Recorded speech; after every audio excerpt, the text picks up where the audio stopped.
Hi everyone, this is John Draper from the Department of Management Sciences, and I'm going to be talking about how to moderate kind of a live synchronous Zoom classroom meeting. And one thing I've realized upon running some of these meetings with our faculty over the spring and summer is that this is a much more onerous task than it appears on the surface. Trying to keep things moving, keep people on task takes some practice. And here are just a few of the tips that I've kind of come up with, or not come up with, but been able to utilize. So the first thing I'm thinking about, and this is one thing that is my personal, you know, perfect world, which is difficult to come by, is that I think that all participants' video should be on and their audio should be muted.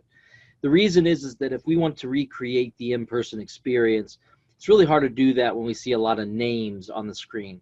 So I'd highly recommend asking, cajoling, begging your students to turn their videos on for class, because I think that both keeps it's a better experience for everyone around to be able to see their classmates, but also helps them stay a little bit more engaged because they are on video. I know that's not possible for everyone, but I do think that that is a strong recommendation just to kind of set the expectation early in your class. The second one is to keep that conversation moving. It's very easy to get caught in dead air. It's easy to get someone that talks too long. I've caught myself plenty of times talking too long on a certain topic, and you don't even know you are talking too long. So trying to be able to be agile in the way that you jump in to say, hey, okay, we're going to move to the next person.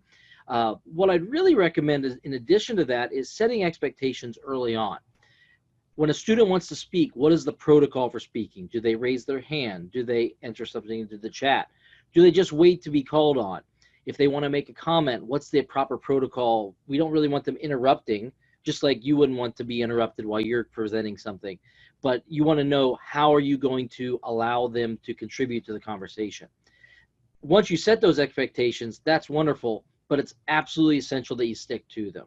So if you tell the students that, hey, we're going to do the raise hand feature, that's how you're going to communicate with us, or let us know that you have a question, then make sure if someone interrupts the conversation, you say, okay, you can mute them, put them back into the queue, and say, you know what, we need to make sure we go through the proper pathway. The students will learn and they'll adapt, but it's best to kind of set those expectations early. Now, you notice I mentioned something about the chat and the participant window. If you're comfortable with it, with a smaller class, I would recommend that you always have up on your screen the participant window so you can see their faces and if they've raised their hand, as well as the chat window. Have both of them up while you're presenting a PowerPoint or whatever it may be. That's a tough job, I'll be honest with you, trying to bounce back and forth between chat, participants, listen to what they're saying. It's a lot of pieces going by.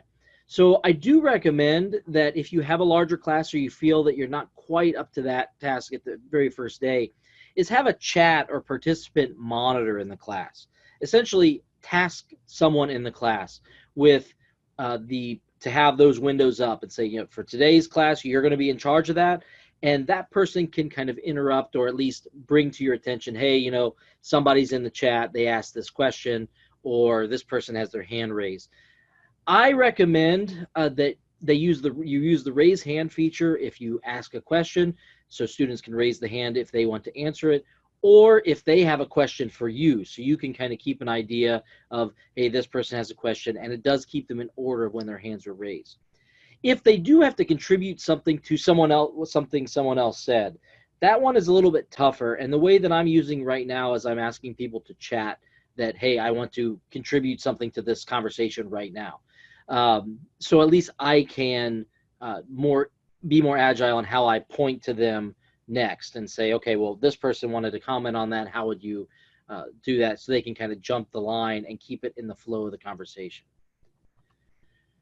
This one's just more of a kind of a cold standard practice, is that sharing screens by others is disabled by default. So be sure that if you do have presentations or you have to allow the students to share information with you, you are aware of how to do that using the security tab or making them co-host.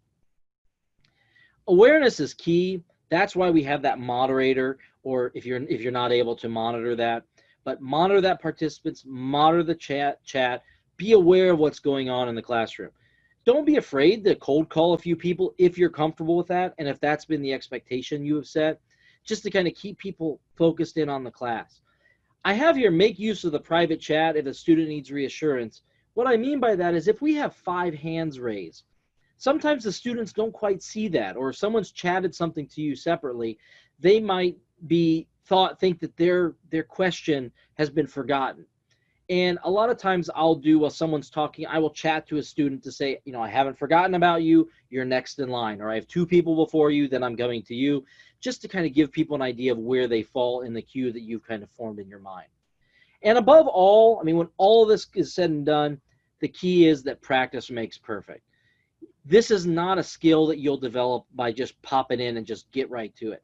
It takes practice. It takes agility, that you're going to practice. How do I keep my attention here while still keeping my eye on if a chat has come in or if a hand is raised? How do I move from one person to the next? It takes practice, practice, practice. And the best way to do that is kind of get into your classes soon and keep the class active. Keep them engaged with you. But I think that using Zoom as a tool to keep them engaged can be quite useful. Once again, if you have any questions, feel free to email me or reach out.